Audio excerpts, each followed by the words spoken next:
Hello everyone. Today my two members and I will discuss Bicker's expansion strategy into Latin America. Today's agenda will include the best three options from the list provided, including a current and 7-year data analysis, as well as a comparison with Bicker's markets. Additionally, risk mitigation and impact will be discussed, along with areas of concerns and due diligence. Lastly, a brief conclusion will be provided.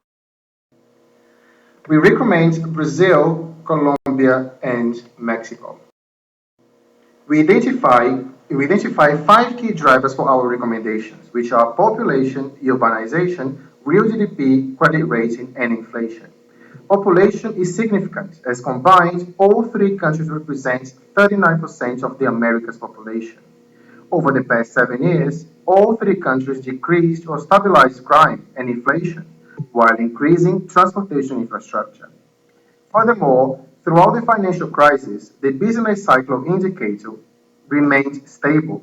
Exchange rate fluctuations fared better for Brazil and Mexico than the Eurozone, only apart from Colombia, which displays frequent instability.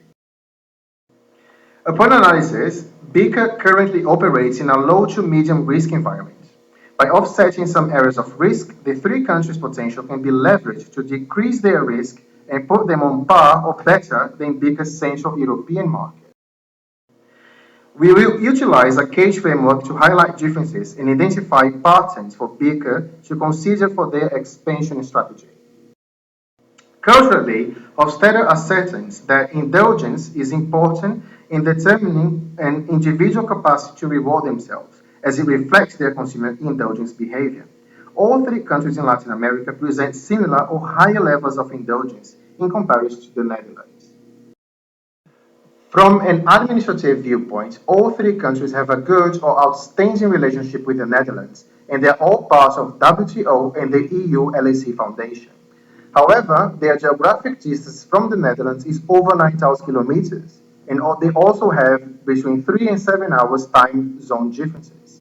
Furthermore, they differ in their climates, as the Netherlands are not recipients of tropical weather, unlike Latin America.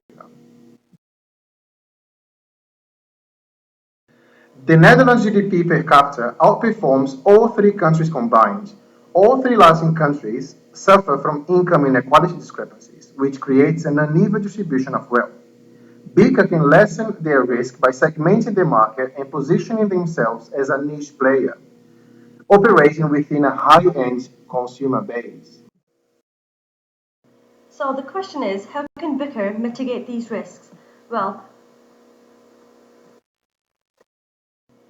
based upon data analysis of the risk room, the business and economic risks in all three countries can be reduced and leveraged in the areas of the burden of regulation and customs procedures, given that treaties and agreements are in place between them and the Netherlands. Also, governments are encouraging of FDI investment and offer incentives to foreign businesses. Similar to business and economic risks, we have also identified political risk, political income inequality, which can be mitigated for all three countries by segmentation of the market. Consequently, a niche focus on the middle class and upwards consumer base may also provide favorable growth conditions.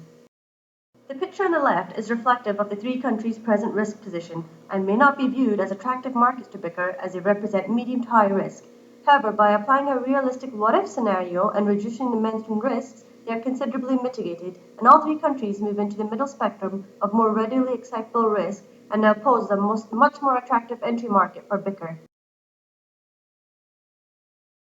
Although the risk mitigation strategy provided may sound sophisticated, it is important to highlight some additional areas of concern going forward. Porter's Five Forces is presented as a corporate strategy tool to apply focus on concerns surrounding the industry's attractiveness in the present moment. Overall, all three countries are relatively attractive for Bicker as they present moderate threat levels. Bicker possesses the necessary resources and competences to gain market entry as a specialized new player. They can compete with rival companies while utilizing their existing competitive pricing strategies to win over consumers who readily display low loyalty levels to begin with, but also high levels of indulgence. The lack of monopoly supplier may be viewed as a potential opportunity for Bicker, especially as there is a gap for the provision of healthier high-end offerings. Additionally, customers are extremely price sensitive and display shop around tactics due to the fact that they don't have options. This relates to a number of substitutes such as numerous restaurants and fast food outlets. All three countries maintain many similar characteristics, with the caveat that numerous differences are also present. Specifically, national and regional differences are significant, particularly for Brazil, where income inequality is far more prevalent in the north in comparison to the south. Although risk exists in all three countries, Bicker is able to mitigate it as much of it is superficial. Measures such as cross-country treaties and agreements are already in place, which potentially reduces market entry risk. Investment and improvements in infrastructure and educational sector is reflective of progress and supports sustainable country development, combined with an increased opportunity for economic inefficiencies in decreasing unemployment and promoting middle class growth. Thus, overall, the risk is more readily acceptable now in comparison to the previous 7 years. Further due diligence in these individual areas is necessary to gain a deeper understanding of the risk. Overall, the opportunity outweighs the level of risk and presents itself as an attractive opportunity for Bicker's expansion strategy.